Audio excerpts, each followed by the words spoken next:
In the first reading, we have the self-revelation of God himself. Moses is puzzled. Moses wants a name. The name is there in our language, although rarely used. Indeed, the Vatican has requested that it not be used liturgically, lest we offend. We know how sacred the tetragram, the four-letter name, had become and is become to our Jewish brethren. And therefore, very early on, it ceased to be used, and hence we have in the Masoretic text the pointing of the text, because the Hebrew is written only with consonants, and these points give the sound between the consonants, what we would call vowels, but they are only sounds, but they do change the meaning of the verb or whatever it might be. And in there we have, in the pointing of this holy name, the pronunciation of the word for Lord. Hence we have, in what has come down to us in common parlance, the pronunciation, which is actually a mongrel, with the letters, the consonants of one and the vowels of the other. Yahweh becoming Yehovah, because the consonants are the same, but instead of a, we have a or I coming in. Therefore, the sense is Lord, my Lord, and the actual wording is still there in the text, because that cannot be altered. And the modern Hebrew, of course, does not use the pointing. They have only the written consonants, but they still would not wish to pronounce this holy name. And what does this name mean? We have the root of being, and the actual meaning, close enough, would be this: I am. I am in a state of being, the verb being the continuous, because there are only two times in Hebrew, the finished and the unfinished. And so we have this echye, I am. Now that comes down to us as Yahweh, and we have therefore the self-revelation of God as the being one which one finds even in this chapel in Greek, for the icon there of the Lord teaching humanity, the Almighty God and Lord, our Saviour, Jesus Christ, Upatokrator, is there teaching, and he is being, and it is written on his halo. We have on the top, O, the, and on either side, O, N, the being one, present participle of to be in Greek. So we have in the Old and New Testament this completion. Therefore, our God is an unchanging God of the centuries, of the aeons, and he is coming into our time here in a personal way.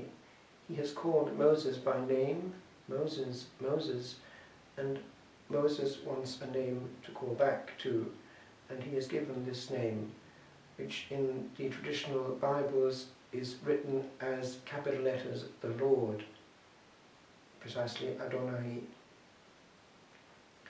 Now, this notion of essential being is something which we can stay with this day, because it is something which teaches us our size. In philosophy, we make the distinction between essential being and contingent being. We come and we go, we are contingent. Essential being was the only one that ever was in all eternity and never can but be. He chose to dream us up, not that he was alone, but that he wanted out of generosity to have sharers in bliss. We were the second on the cycle, the first were the angels. But he wants this relation with us.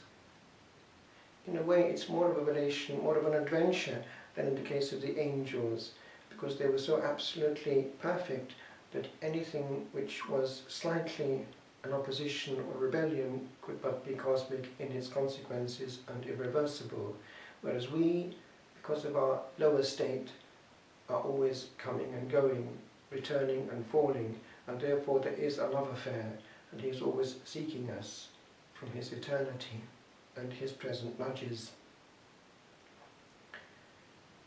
In that he is on side.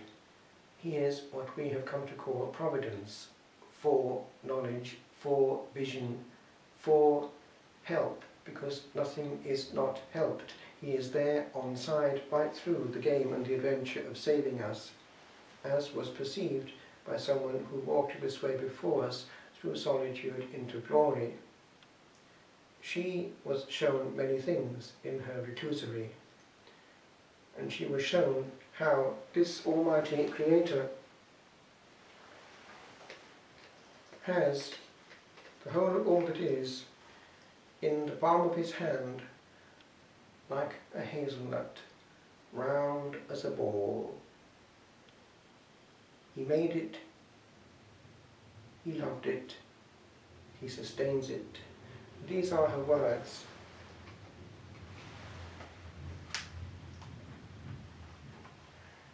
The short manuscript was written immediately after the ecstasies, and therefore they are fresh and buzzing.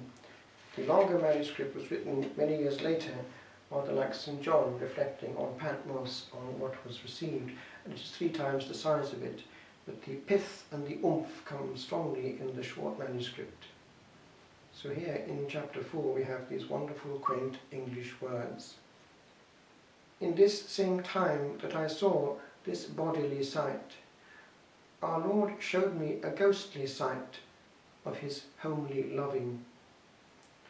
I saw that he is to us all thing that is good and comfortable for our help.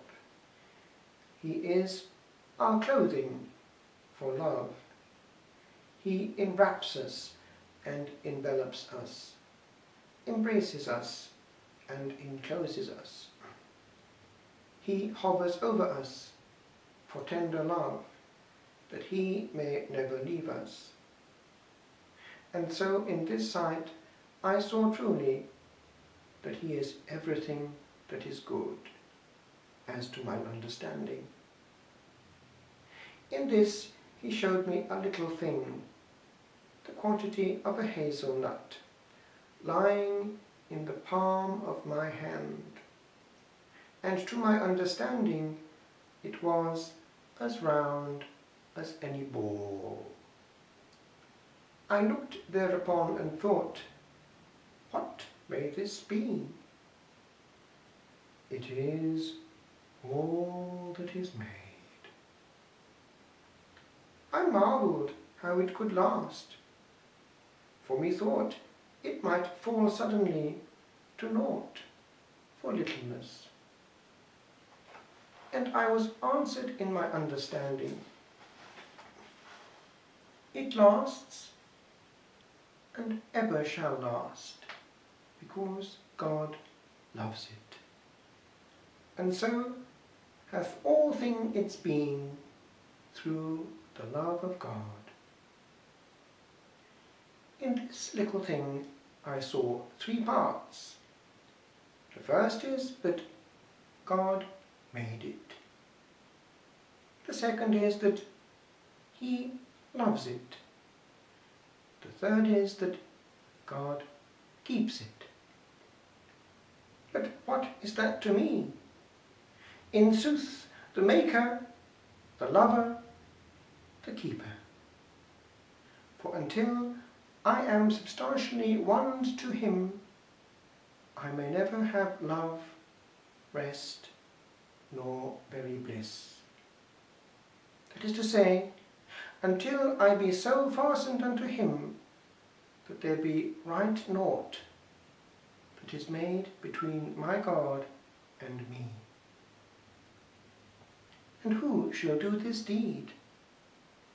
In sooth, himself, by his mercy and his grace. because he has made me for this, and blessedly restored me thereto.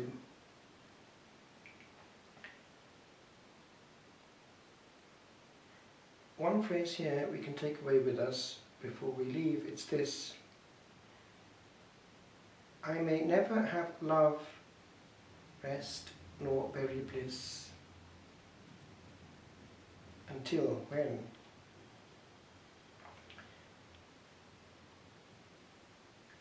This oneing of the soul to God takes place. Until I be so fastened unto him that there be right naught that is made, that is, that exists, anything which is material, that there be right naught that is made between my God and me. The recluse, by her vocation, had a structure which excluded anything but God. But then it only starts. Within that solitude, which we can find in our own modalities, we can let all kinds of non-God come between. God is a God of reality and essential company. To feel him, which is to feel the all, we need to shed what is not him, essentially ourselves and the material around us. One is reminded, strangely enough, of a modern song. I am a rock, I am an island. Even though it's a bit bizarre in its concept, it actually does contain some strange truth. That in shedding all that is not, then we are protected.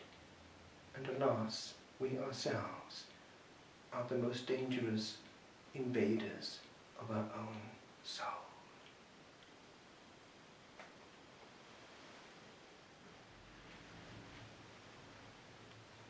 It is truly right to give you thanks, truly just to give you glory, Father most holy.